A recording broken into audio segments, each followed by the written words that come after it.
Welcome to the O Horror Podcast. Join me as I take you on a journey of the senses and the mind into the darkness. Sit back, relax, and enjoy today's story.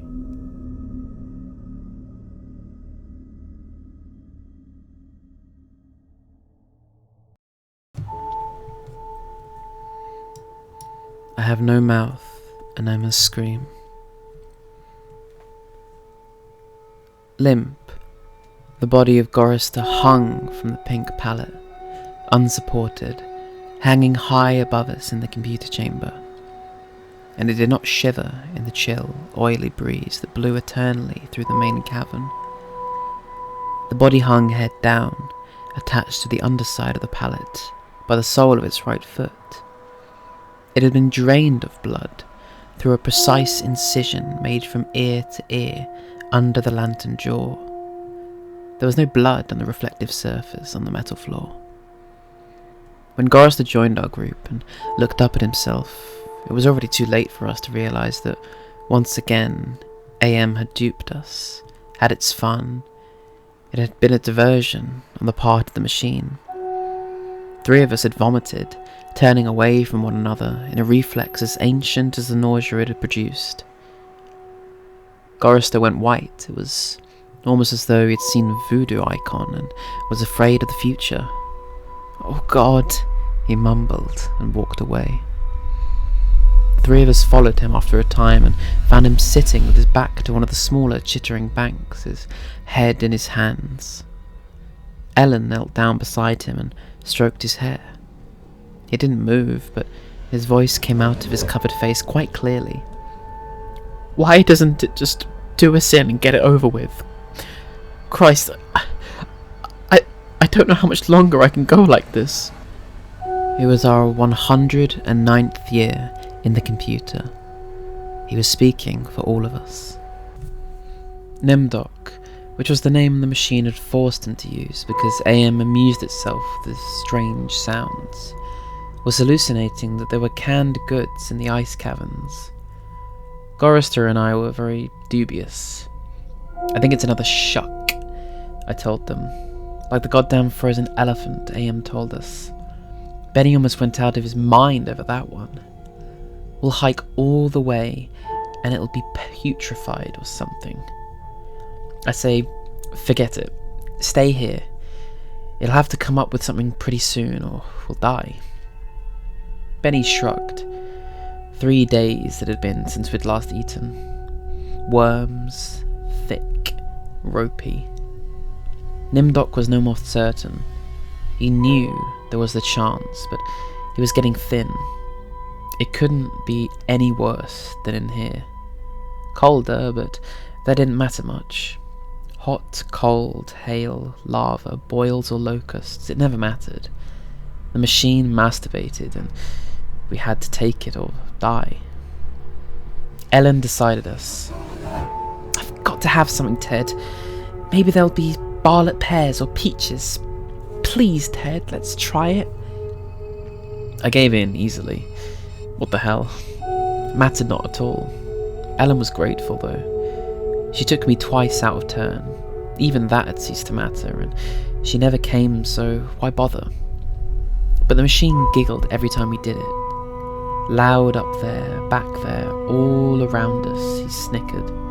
It snickered. Most of the time I thought of AM as it, without a soul, but the rest of the time I thought of it as a him. In the masculine, the paternal, the patriarchal. For he is jealous, people. Him. It. God. As Daddy the deranged. We left on a Thursday. The machine always kept us up to date on the date. The passage of time was important, not to us, sure as hell, but to him. It. AM. Thursday. Thanks. Nimdok and Gorrister carried Ellen for a while. Their hands locked onto theirs and each other's wrists. A seat. Benny and I walked before and after, just to make sure that if anything happened, it would catch one of us and at least Ellen would be safe. Fat chance, safe, but didn't matter. It was only 100 miles or so to the caverns, and the second day when we were lying out under the blistering sun thing he had materialised, he sent down some manna. It tasted like boiled boar urine. We ate it. On the third day, we passed through a valley of obsolescence filled with rusting carcasses of ancient computer banks. AM had been as ruthless with its own life as with ours. It was a mark of his personality. It strove for perfection, whether it was a matter of killing off unproductive elements of its own world-filling bulk or perfecting methods for torturing us. AM was as thorough as those who had invented him, now long since gone to dust, could ever have hoped. There was light filtering down from above, and we realised we must be very near the surface, but we didn't try to crawl up and see. There was virtually nothing out there. There had been nothing that could be considered anything for over 100 years. Only the blasted skin of what had once been 1 billion homes. Now there were only 5 of us down here inside, alone with AM. I heard Ellen saying frantically, "No, Benny, don't. Come on, Benny, don't, please." And then I realised I'd been hearing Benny murmuring under his breath for several minutes. He was saying, "I'm going to get out. I'm going to get out," over and over. His monkey-like face was crumbled up in an expression of beatific delight and sadness all at the same time.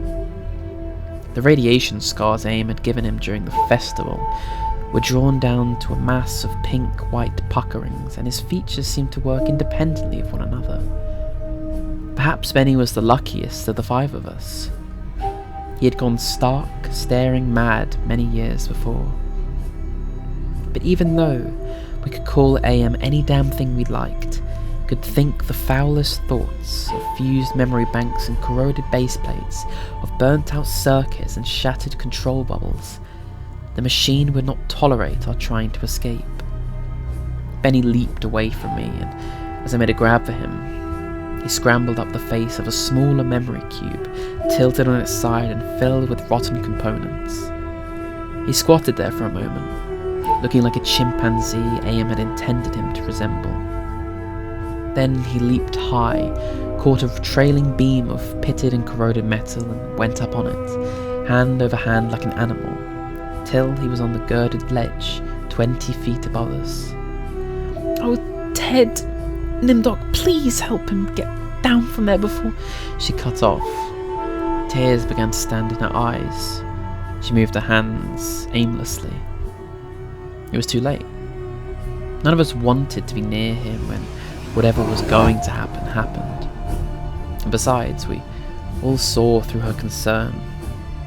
When AM had altered Benny during the machine's utterly irrational, hysterical phase, it was not merely Benny's face the computer had made like a giant ape's. He was big in the privates. She loved that. She serviced us as a matter of course, but she loved it from him. Oh, Ellen. Pedestal Ellen. Pristine, pure Ellen. Oh, Ellen the clean. Scum. Filth. Gorista slapped her. She slumped down, staring up at poor loony Benny, and she cried. It was her big defence, crying. We had gotten used to it over 75 years earlier. Gorista kicked her in the side. Then the sound began. It was light, that sound. Half sound and half light, something that began to glow from Benny's eyes and pulse with growing loudness. Dim sonorities that grew more gigantic and brighter as the light slash sound increased in tempo. It must have been painful, and the pain must have been increasing with the boldness of the light, the rising volume of the sound, for Benny began to mew like a wounded animal.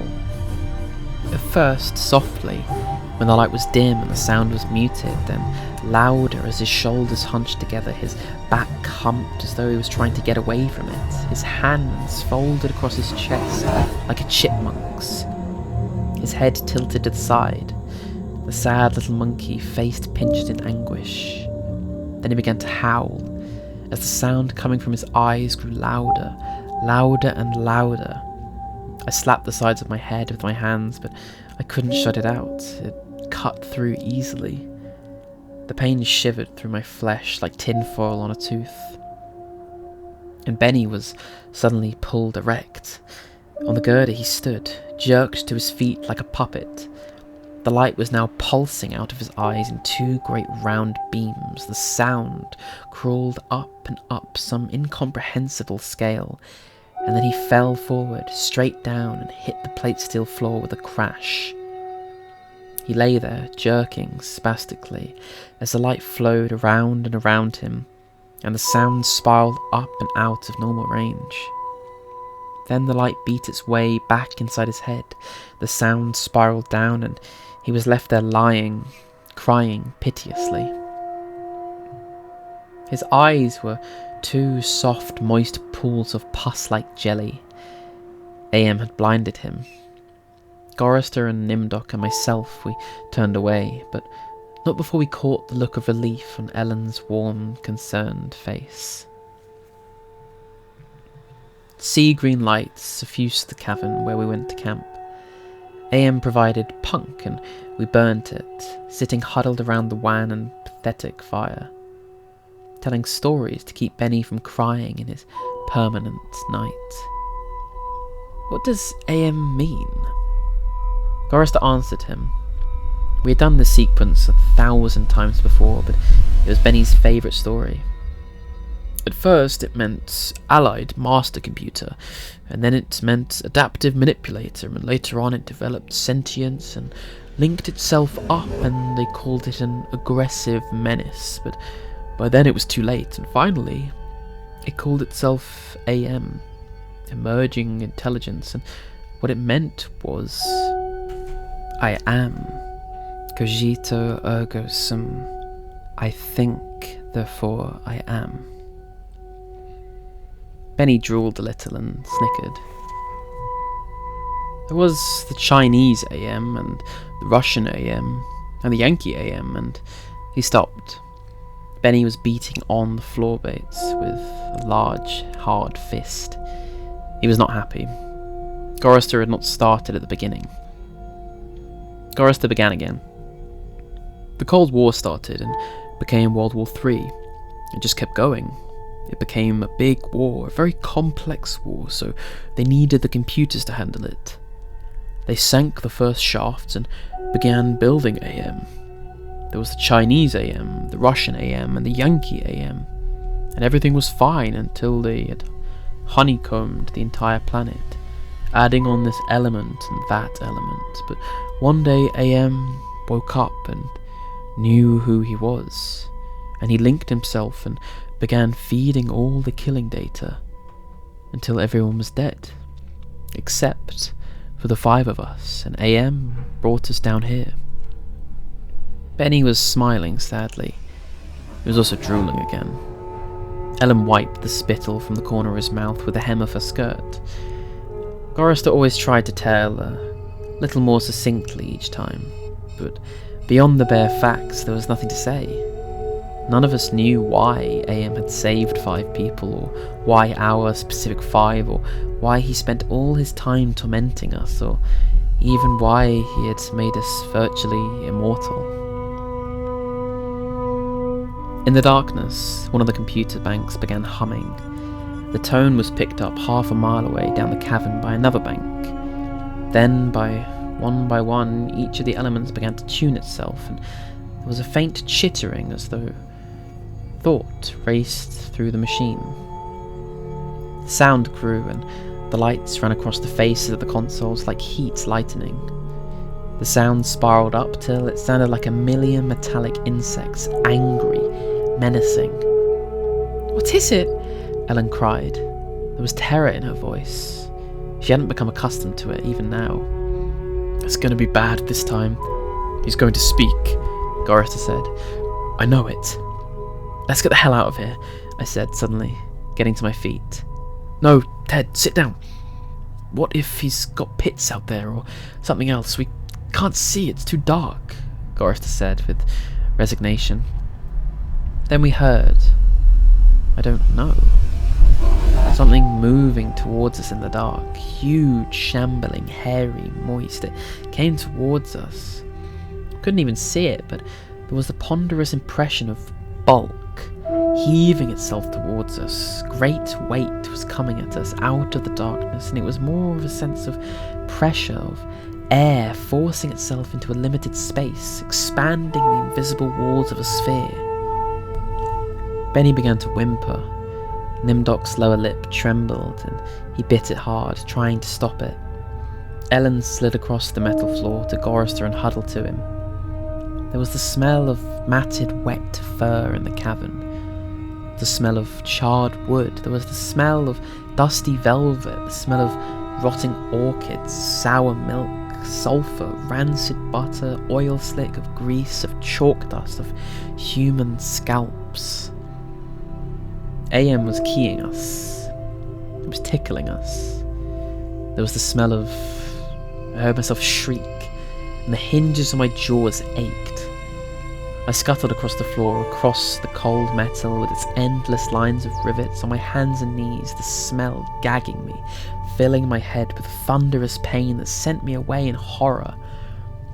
I fled like a cockroach across the floor and out into the darkness, something moving inexorably after me.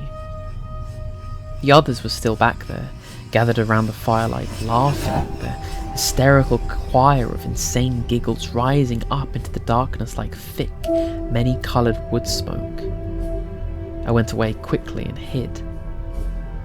How many hours it may have been, how many days or even years, they never told me. Ellen chided me for sulking, and Nimdok tried to persuade me that it had only been a nervous reflex on their part, the laughing.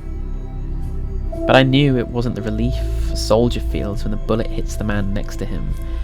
I knew it wasn't a reflex. They hated me.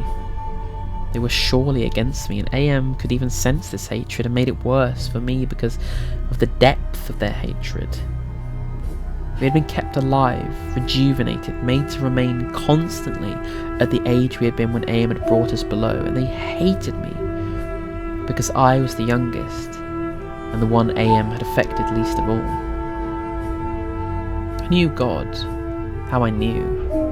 The bastards and that dirty bitch Ellen. Benny had been a brilliant theorist, a college professor. Now he was little more than a semi-human, semi-simian. He had been handsome. The machine ruined that. He had been lucid. The machine driven him mad. He had been gay, and the machine had given him an organ fit for a horse. AM had done a job on Benny. Gorrister had been a warrior. He was a Connie, a conscientious objector, a peace marcher. He was a planner, a doer, a looker ahead. AM had turned him into a shoulder shrugger, made him a little dead in his concern. AM had robbed him. Nimdok went off in the darkness by himself for long times. I don't know what it was he did out there.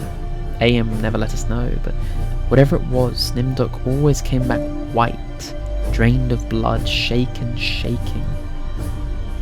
AM had hit him hard in a very special way, even if we didn't know quite how.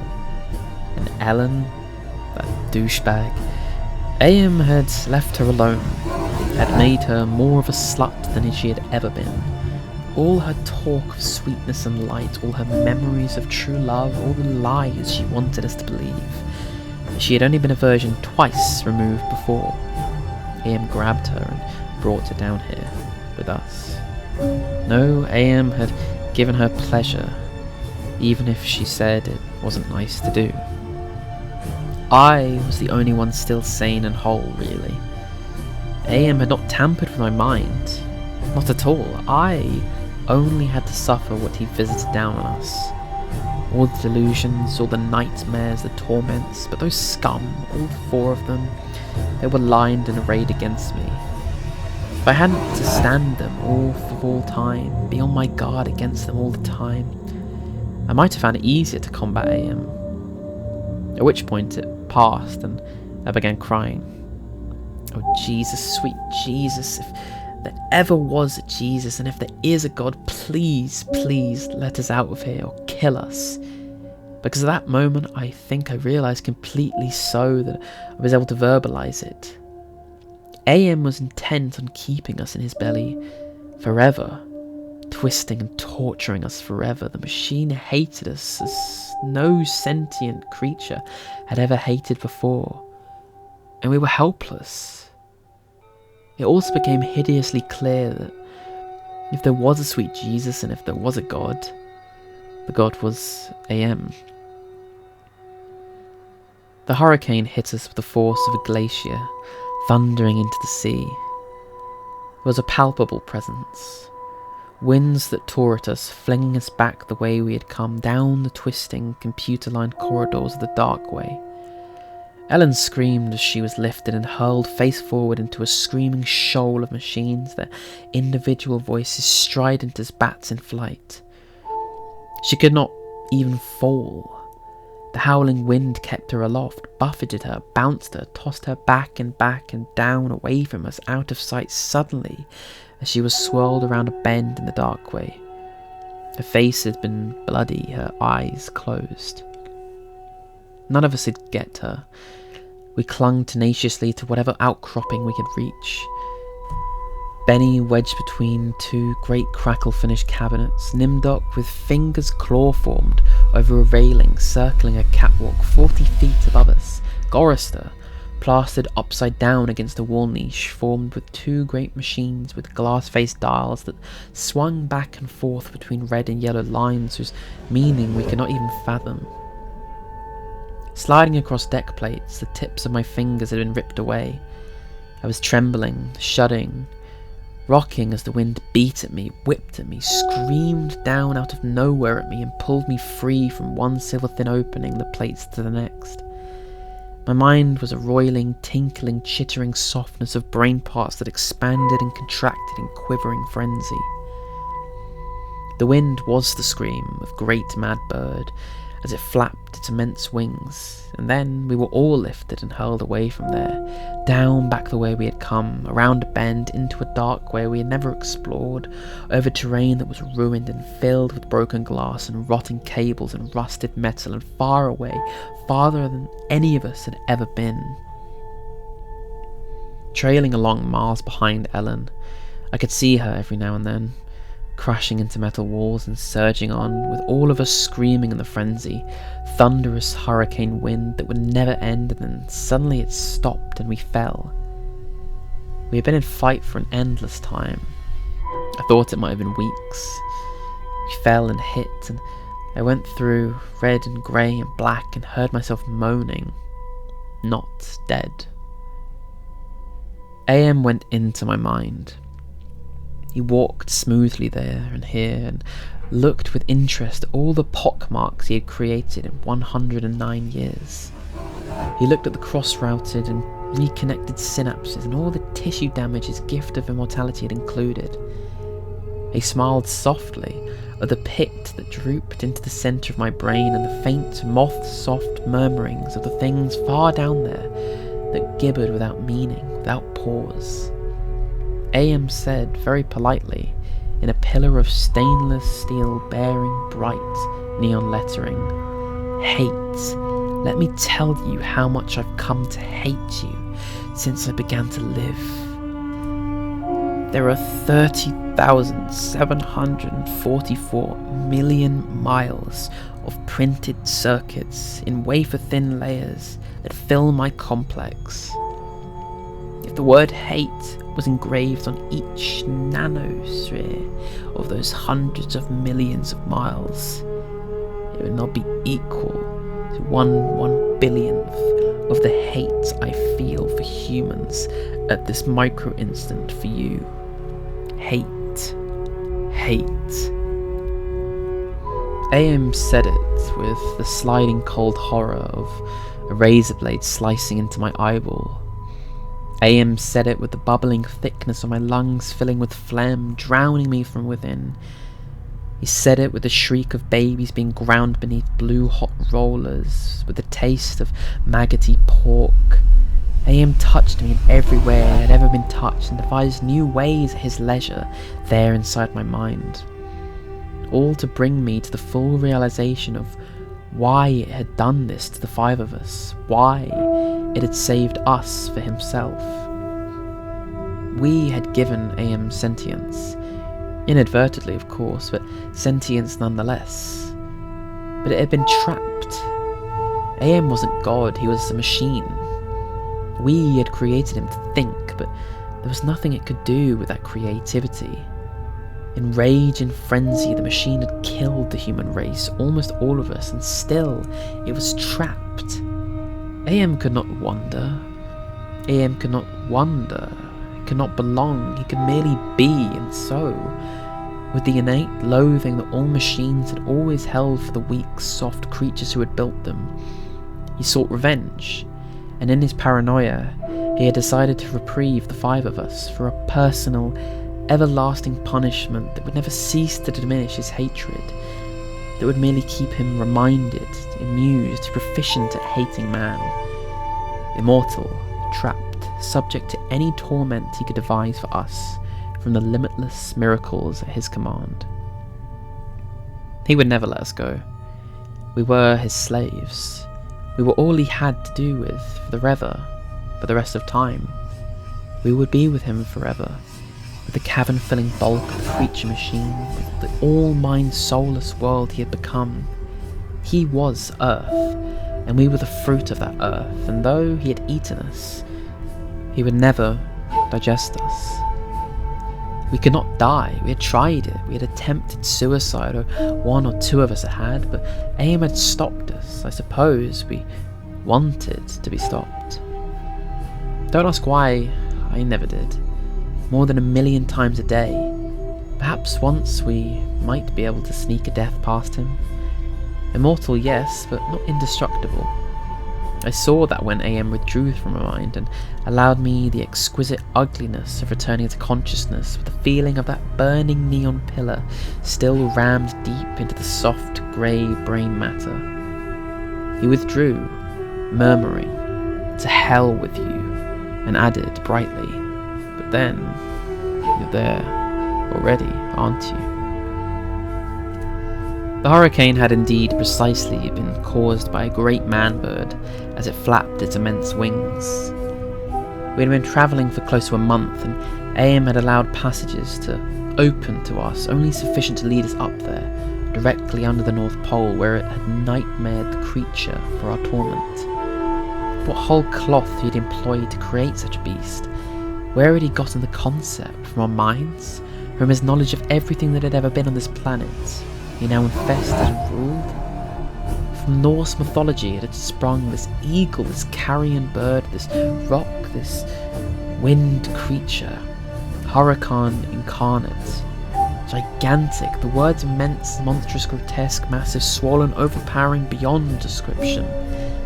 There on a mound rising above us, the bird of winds heaved with its own irregular beating, its snake neck arching up into the gloom beneath the North Pole, supporting its head as large as a Tudor mansion, a beak that opened slowly as the jaws of the most monstrous crocodile ever conceived sensuously. Ridges of tufted flesh puckered about the two evil eyes as it holds the view down into the glacial crevice, ice blue and somehow moving liquidly. It heaved once more and lifted its great sweat-covered wings, now in a movement that was certainly a shrug. Then it settled and slept, talons, fangs, nails, blades, it slept. AM appeared to us in a burning bush and said we could kill the hurricane bird if we wanted to eat. We had not eaten in a very long time, but even so, Gorriston merely shrugged. Benny began to shiver and he drooled. Ellen held him. "Ted, I'm hungry," she said. I smiled at her. I was trying to be reassuring, but it was as phony as Nimdok's bravado. "Give us weapons," he demanded. The burning bush vanished, and there were 2 crude sets of bows and arrows and a water pistol lying on the cold deck plates. I picked up a set. Useless. Nimdok swallowed heavily. We turned and started the long way back. The hurricane bird had blown us about for a length of time we could not conceive. Most of that time we had been unconscious, but we had not eaten. A month on the march to the bird itself without food. Now, how much longer to find our way to the ice caverns and the promise of canned goods? None of us cared to think about it. We would not die. We would be given filth and scum to eat, of one kind or another, or nothing at all.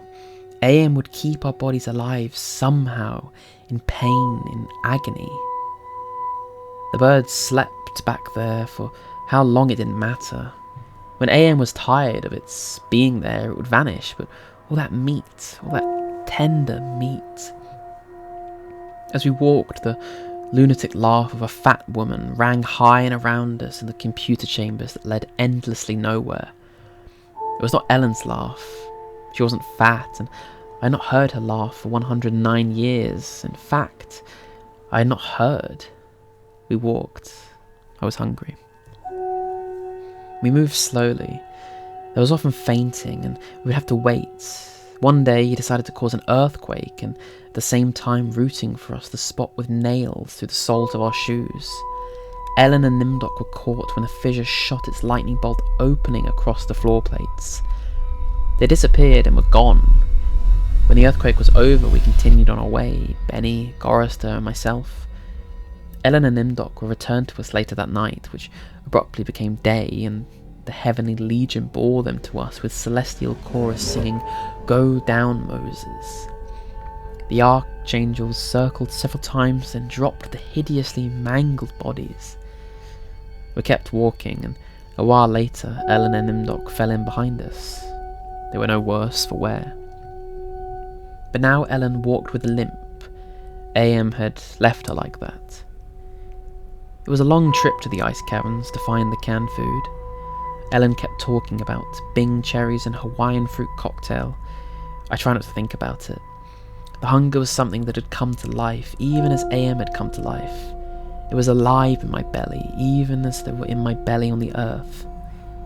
And AM wanted the similarity to be known to us, so we heightened the hunger. There was no way to describe the pains that not having eaten for months brought us, and yet we were kept alive. Stomachs that were merely cauldrons of acid, bubbling, foaming, always shooting spears of slither-thin pain into our chests.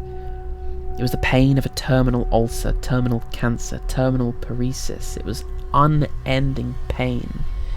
And we passed through the cavern of rats, of boiling steam, the country of the blind, the slough of despond, the vale of tears, and finally to the ice caverns. Horizonless, thousands of miles in which the ice had formed in blue and silver flashes, where novas lived in the glass, the down-dropping stalactites as thick and glorious as diamonds that had been made to run like jelly, and then solidified in graceful eternities of smooth, sharp perfection. We saw the stack of canned goods, and we tried to run to them. We fell in the snow, and we got up and went on, and Benny shoved us away and went at them, and pawed them, and gummed them, and gnawed at them, and then he could not open them. AM had not given us a tool to open the cans. Benny grabbed a 3/4 of guava shells and began to batter it against the ice bank. The ice flew and shattered, but the can was merely dented, while we heard the laughter of a fat lady, high overheard and echoing down and down and down the tundra. Benny went completely mad with rage. He began throwing cans as we all scrambled around the snow and ice, trying to find a way to end the helpless agony of frustration. There was no way. Then Benny's mouth began to drool, and he flung himself on Gorrister. In that instant, I felt terribly calm. Surrounded by madness, by hunger, by everything but death. I knew death was our only way out. AM had kept us alive, but there was a way to defeat him. Not total defeat, but at least peace. I would settle for that. I had to do it quickly. Benny was eating Gorrister's face.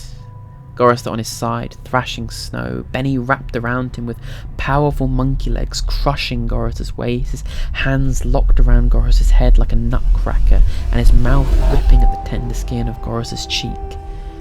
Gorrister screamed with such jagged-edged violence that stalactites fell. They plunged down softly, erect in the receiving snowdrifts. Spears, hundreds of them everywhere, protruding from the snow. Benny's head pulled back sharply as something gave in all at once, and a bleeding raw white dripping of flesh hung from his teeth. Ellen's face, black against the white snow, dominoes in chalk dust. Nimdok, with no expression but eyes, all eyes. Gorrister, half conscious. Benny, now an animal. I knew AM would let him play. Gorrister would not die, but Benny would fill his stomach. I turned half to my right and drew a huge ice spear from the snow. All in an instant. I drove the great ice point ahead of me, like a battering ram braced against my right thigh. It struck Benny on the right side, just under the ribcage, and drove upward through his stomach and broke inside him. He pitched forward and lay still. Gorrister lay on his back. I pulled another spear free and straddled him, still moving, driving the spear straight down through his throat, his eyes closed as the cold penetrated. Ellen must have realised what I had decided, even as fear gripped her. She ran at Nimdok with a short icicle as he screamed, and into his mouth, and the force of her rush did the job. His head jerked sharply, as if it had been nailed to the snow crust behind him. All in an instant. There was an eternity beat of soundless anticipation. I could hear AM draw in his breath. His toys had been taken from him. 3 of them were dead. Could not be revived. He could keep us alive by his strength and talent, but he was not God. He could not bring them back. Ellen looked at me, her ebony features stark against the snow that surrounded us. There was fear and pleading in her manner, the way she held herself ready. I knew we had only a heartbeat before AM would stop us. It struck her, and she folded towards me, bleeding from the mouth. I could not read meaning into her expression. The pain had been too great, had contorted her face, but it might have been a thank you. It's possible, please. Some hundreds of years may have passed, I don't know. AM has been having fun for some time, accelerating and retarding my sense of time. I will say the word now. Now. It took me 10 months to say now. I don't know, I think it has been some 100 years. He was furious. He wouldn't let me bury them. It didn't matter. There was no way to dig up the deck plates. He dried up the snow, brought to the night. He roared and sent locusts. He didn't do a thing. They stayed dead. I had him. He was furious. I thought AM hated me before. I was wrong. It was not even a shadow of the hate he now slavoured from every printed circuit. He made certain I would suffer eternally and could not do myself in. He left my mind intact. I can dream, I can wonder, I can lament. I remember all 4 of them. I wish... Well, it doesn't make any sense. I know I saved them. I know I saved them from what has happened to me. But still, I can't forget killing them. Ellen's face, it isn't easy. Sometimes I want to. It doesn't matter. AM has altered me for his own peace of mind, I suppose. He doesn't want me to run at full speed into a computer bank and smash my skull, or hold my breath till I faint, or cut my throat on a rusted sheet of metal. There are reflective surfaces down here. I would describe myself as I see myself. I am a great soft jelly thing, smoothly rounded with no mouth, pulsing white holes filled by fog where my eyes used to be. Rubbery appendages that were once my arms, bulks rounding down the ledges, humps of soft, slippery matter. I leave a moist trail when I move. Blotches of deceased, evil grey come and go from my surface as though light is being beamed from within. Outwardly, dumbly, I shamble about, a thing that could never have been known as human. A thing whose shape is so alien, a travesty that humanity becomes more obscene for the vague resemblance. Inwardly alone here, living under the land, under the sea, in the belly of AM, whom we created because our time was badly spent, and we must have known unconsciously that he could do it better. At least the 4 of them are safe at last. AM will be all the madder for that. It makes me a little happier, and yet AM has won, simply. He has taken his revenge. I have no mouth, and I must scream.